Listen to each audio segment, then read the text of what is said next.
Okay, dear children, so we had already started in this chapter, making pot.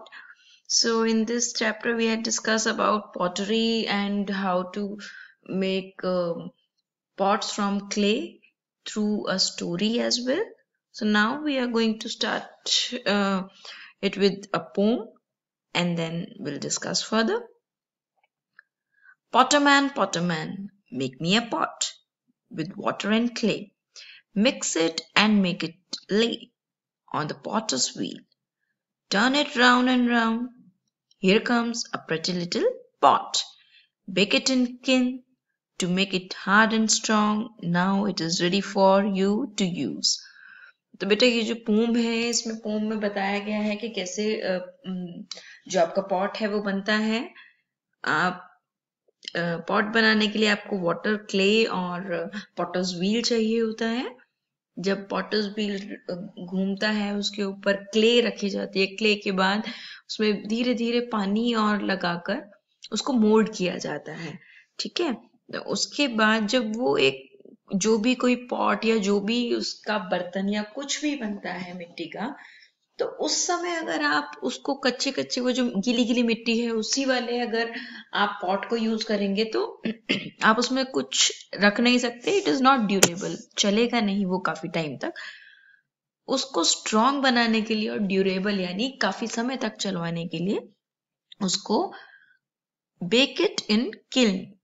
Kiln जो होती है ना, ये KILN बेटा, इसको भट्टी बोलते हैं। जो आग की एक बहुत बड़ी सी भट्टी होती है उसको बोलते हैं किल्न। उसमें ये मिट्टी के बर्तन रखे जाते हैं बनाने के बाद ताकि वो स्ट्रॉन्ग हो जाए और ड्यूरेबल बने। अब अगर जैसे आप कोई घड़ा है, मटका है जिसमें पानी रखते हो, तो पानी रखते हो तो ऐसा तो नहीं है ना कि आपने रात को पानी रखा और सुबह जो मटका फूट गया अपने आप ही या गल गया, अपने आप ही ऐसे पिघल गया, ऐसा नहीं होता ना। तो वो इस वजह से क्योंकि वो एक भट्टी में उसको पकाया जाता है। जैसा तंदूर होता है ना, उसी तरह की तंदूर नहीं लेकिन बहुत बड़े से उसमें एक किल्न जो है भट्टी बनाई जाती है, उसमें बहुत सारे ये एक साथ मिट्टी के बर्तन डाले जाते हैं और कुछ समय उसको पकाने के बाद जब वो बेक हो जाते हैं कुछ समय के बाद निकालते हैं, तो ठंडा होने के बाद वो स्ट्रॉन्ग और ड्यूरेबल हो जाते हैं।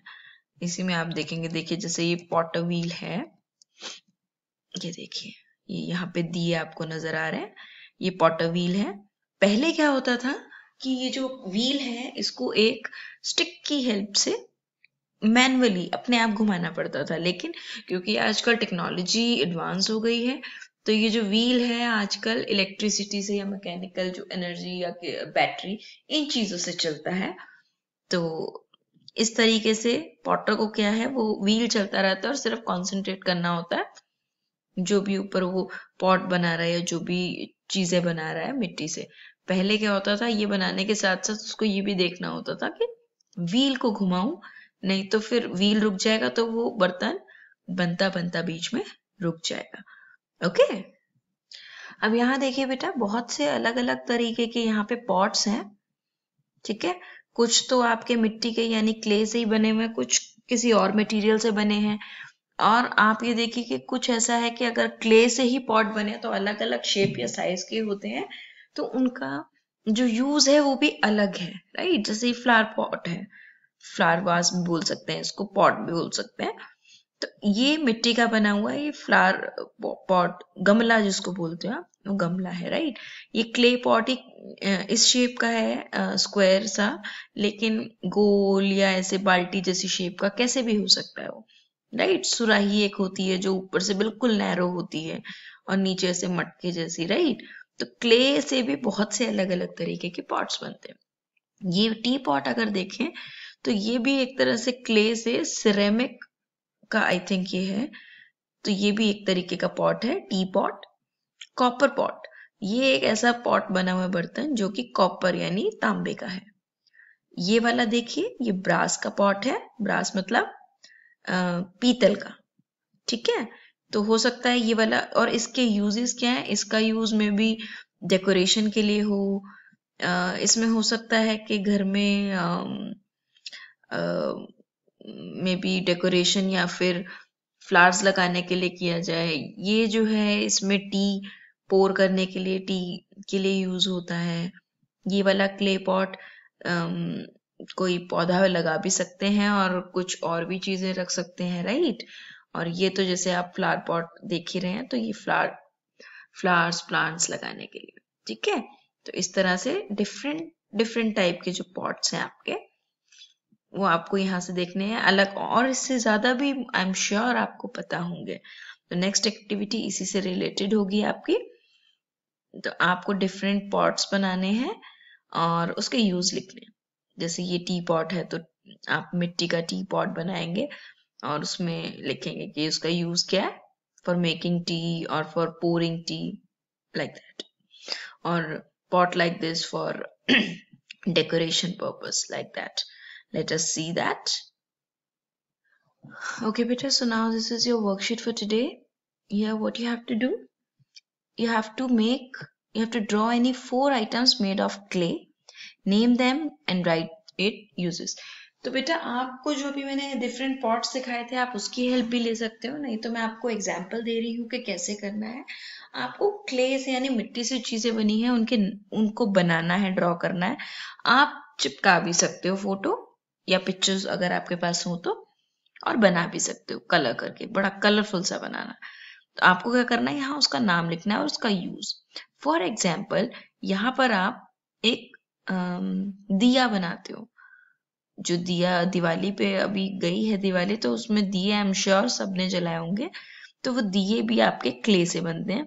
तो यहाँ एक दिया बनाएंगे, यहाँ उसका नाम लिखेंगे दिया, या उसको लैम्प भी बोलते हैं। और उसका यूज क्या है, it is use for to light up in Diwali, और it is used in Diwali पे यूज होता है, या कभी कभी और किसी पूजा में यूज होता है। तो आप उसके अकॉर्डिंग यहाँ पे यूज लिख सकते हैं कि फॉर वर्शिप यानी पूजा, और दिवाली इस तरीके से। उसके अलावा आप यहाँ पर एक मान लीजिए घड़ा या मटका बना सकते हैं, और उसका यहाँ पे लिख देंगे क्ले पॉट, ठीक है। और उसका यूज क्या है, टू फिल और टू स्टोर वाटर, राइट। उसके बाद बेटा कहीं आपने अभी दिवाली गई है, तो दिवाली पे आपने बहुत सी ऐसी चीजें देखी होंगी जो कि मिट्टी की बनी होती हैं और डेकोरेशन के लिए होती हैं। तो उनमें से ही कोई यहाँ पर एक डेकोरेटिव सा पीस आप बनाएंगे। यहाँ पर जो भी उस डेकोरेटिव पीस का नाम है, मान लीजिए कोई रंगोली जैसा या कुछ तोरण इस तरीके का आपने मिट्टी का लिया है, तो वो यहाँ पर वो लिखेंगे उसका नाम, और यहाँ यूज क्या लिखेंगे, फॉर डेकोरेशन पर्पस, राइट। इसी तरह एक कोई और भी मान लीजिए मिट्टी का, मुझे नहीं पता आपने देखा कि नहीं, मिट्टी का तवा भी होता है, तो यहाँ पे तवा लिख सकते हैं और यहाँ उसका यूज के फॉर कुकिंग। या कोई और यूटेंसिल, जैसे वो दही जमाने का एक होता है ना मिट्टी का पॉट, तो वो लिख सकते हैं आप clay pot for making curd, right, curd के लिए होता है। इस तरह से मैंने आपको सिर्फ कुछ एग्जांपल्स दिए हैं बेटा, आप और आपने कुछ और देखा है अपने एक्सपीरियंसेस, तो आप उसके अकॉर्डिंग ये क्वेश्चन बना सकते हैं, कर सकते हैं complete. Okay, so I hope you understood what we have discussed. Now if you have any query, any problem, any doubt, we can start our discussion session. Thank you.